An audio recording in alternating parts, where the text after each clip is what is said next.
बिस्मिल्लाहिर्रहमानिर्रहीम। अस्सलाम वालेकुम नाज़रीन, आज की कहानी का उन्वान है मौत का जज़ीरा। कहानी शुरू करने से पहले आप दोस्तों से गुजारिश है कि अगर आपने मेरे चैनल को सब्सक्राइब नहीं किया तो प्लीज़ मेरे चैनल को सब्सक्राइब कर लें, बेल आइकन को दबा दें और मेरी वीडियो को लाइक करें। तो आइए कहानी शुरू करते हैं। भयानक परिंदा उस तेज़ी से नाग के सर पर आ पहुँचा था कि नाग को संभलने की फुर्सत ही ना मिली थी।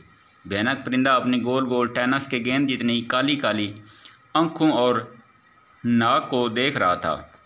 इसका लंबा सर और खुली हुई नुकीली चोंच नाग के सर पर घूम रही थी। फिर उसने नाग को दबोचने के लिए अपनी गर्दन झुकाई। नाग बड़ी तेज़ी और फुर्ती से अपनी जगह से हट गया। परिंदे की चोंच किसी भारी गज की तरह दरख्त से टकराई। ज़ोरदार तड़ाक की आवाज़ आई। भारी दरख्त ज़मीन पर आ रहा था। भयानक परिंदे के हलक से लर्ज़ देने वाली वहशतनाक चीख निकली और अपना वार खाली जाता देखकर बिफर गया। उसने ज़ोर से अपने पर फड़फड़ाए और नाग पर दोबारा हमला आवर हुआ। नाग ने गहरा सांस लेकर उकाब का रूप बदला और उड़ारी मारकर हवा में उड़ गया। भयानक परिंदे की गर्दिश करती काली आंखें लम्हा भर के लिए रुक गईं, जैसे वो हैरान रह गया हो कि एक इंसान पलक झपकने में उकाब कैसे बन गया। मगर दूसरे ही लम्हे जंगल भयानक परिंदे की धाड़ से गूंज उठा। वो दौड़ता हुआ, घुर्राता हुआ, अपने पर फड़फड़ाता हुआ आगे बढ़ने लगा। दौड़ते दौड़ते भयानक परिंदा ज़ोर से फड़ाते हुए हवा में उठ गया। वो वहशतनाक और दर्दनाक आवाज़ें निकालता हुआ उकाब की तरफ झपटा। नाग यानी उकाब बड़ा सर पटाया कि अब क्या करे। ये खूनी परिंदा तो जान को आ गया है।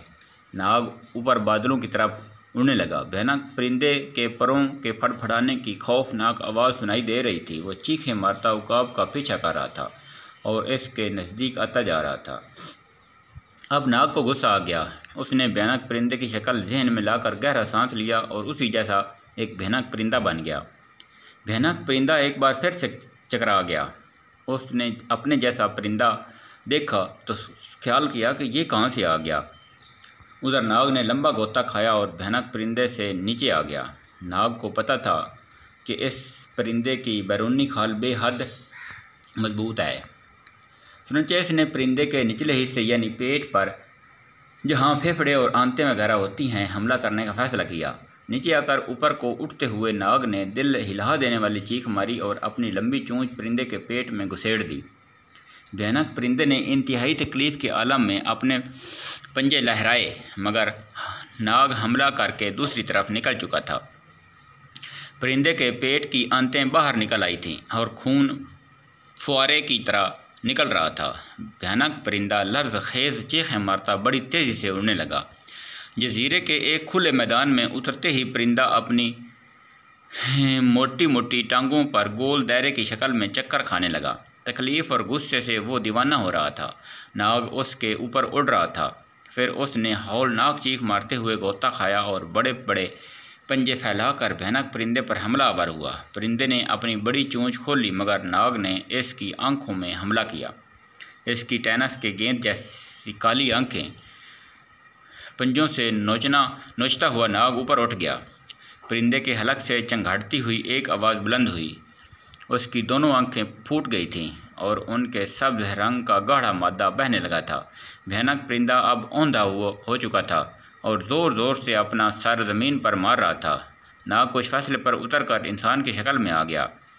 भयानक परिंदा कुछ देर तड़पता रहा, फिर ठंडा हो गया। नाग ज़िंदगी में पहली मर्तबा ऐसा भयानक परिंदा बना था, इसलिए इसका सर चकरा रहा था। कुछ देर वो एक दरख्त के तने से टेक लगाकर बैठा रहा, फिर उठा और चल दिया। अभी नाग ज़्यादा दूर ना गया था कि उसे नरम ज़मीन पर कदमों के निशानात दिखाई दिए। नाग चौंक उठा क्योंकि ये निशान इंसानी कदमों के थे। नंगे पैरों के ये निशान कई थे, जैसे बहुत से इंसान यहाँ से गुजरे हों। नाग सोच में पड़ गया। मौत के इस जजीरे पर जहाँ खौफनाक परिंदे पाए जाते हैं, इंसान किधर से आ गए। फिर इसके जहन में ख्याल आया कि हो सकता है कि कोई मुसाफिर जहाज़ काई में फंस कर जजीरे तक पहुँच गया हो और इसमें सवार मुसाफिर जंगल में छुप कर रहने लगे हों। बस ये ख्याल आते ही नाग इंसानी कदमों के निशानों पर चल पड़ा। जजीरे पर अब गैर अजीब किस्म की खामोशी छा गई थी। किसी जानवर या परिंदे की आवाज़ नहीं आ रही थी। ऐसा लगता था कि जजीरे की हर शय को मौत ने निगल लिया है। बड़े बड़े कद्दावर दरख्त खामोश खड़े थे। ये दरख्त भी बड़े अजीब और बदसूरत किस्म के थे। इनके पत्ते गोल गोल और शाखें ज़मीन पर इस तरह झुकी हुई थीं जैसे झाड़ियों को उखाड़ कर ऊपर उठा लेना चाहती हूँ। नाग इन इंसानी कदमों के निशानात पर चलता हुआ घने जंगल की तरफ चल दिया। दरख्तों के पत्तों ने आपस में मिलकर एक छत बना रखी थी। दिन के वक्त भी हल्का हल्का अंधेरा छाया हुआ था। दरख्तों के तनों से गिड़ नुमा छिपकलियाँ नुमा जो बार बार अपनी ज़ुबानें बाहर निकाले छोटे छोटे कीड़ों पर पतंगों को ज़ुबान में लपेट कर मुँह में डाल रही थीं। खासी देर तक चलते रहने के बाद दरख्तों का घना पन छिटने लगा। नाग अब सब्ज रंग की लंबी लंबी घास के मैदान में आगे बढ़ रहा था। घास के मैदान के दोनों तरफ ऊंचे नीले टीले थे जिन पर छोटे छोटे दरख्त उगे हुए थे। इन दरख्तों के पत्ते बड़े मोटे और लंबे कांटों से भरे हुए थे।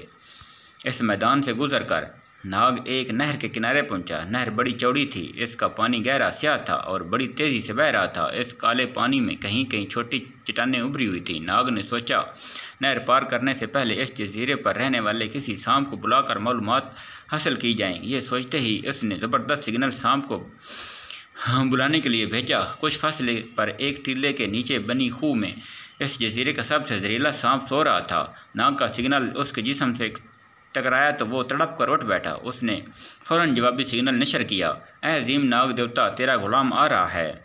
सिग्नल नशर करने के बाद वो बड़ी तेज़ी से रेंगता हुआ नहर के किनारे पहुंच गया और नाग के सामने अपना फन झुका लिया और कहा, ऐ नागों के बादशाह, आप इस जजीरे पर आना मेरी खुशकिस्मती, हुक्म कीजिए। गुलाम को कैसे याद की फरमाया।